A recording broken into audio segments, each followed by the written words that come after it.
have been on a journey for the past couple of years in terms of an evolution of wellness to well-being. When we think about wellness, we are thinking about overall health, and it's just not being sick. So in terms of the absence of physical ailments, it's about managing change and managing individual components of your well-being.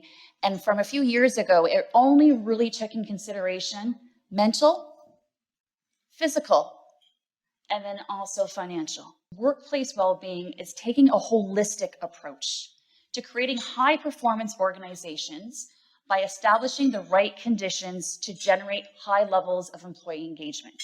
We are looking at the physical, emotional or mental, social and psychological factors.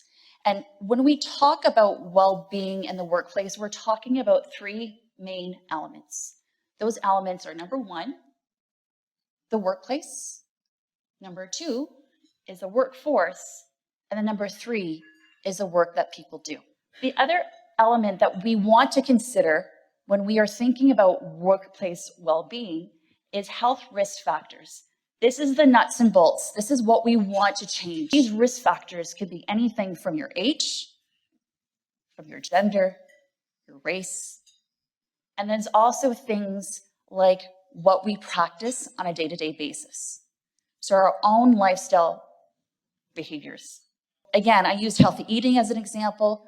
We're also talking about exercise, stress management, our sleep, our ability to cope. And then we look at the environment. So this is the culture. Are we working in a toxic environment? When we look at environment and behavior, this amounts to about 70% of whereby cost can be controlled.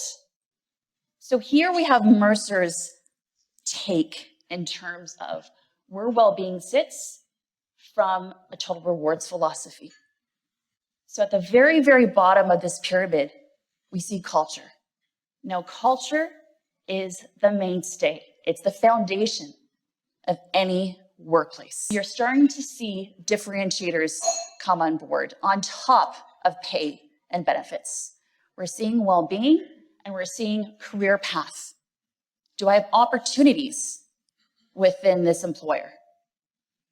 How are they going to look after me when I need help? What are the best-in-class folks doing out there that we're not doing?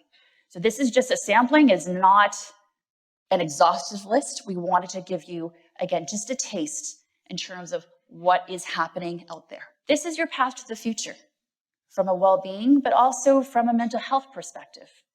Early intervention, think health promotion campaigns, awareness, education, advanced support. This is looking at stay at work endeavors, looking at any practices, policies, cultural engagements, etc. Recovery and improvement. This is more along the lines of disability. And then integration accommodation. We put this as a standalone item because it is such an imperative element when you are bringing folks back to work. At the center of all of this are psychosocial practices. So what are you doing internally? What are your policies? What are your practices?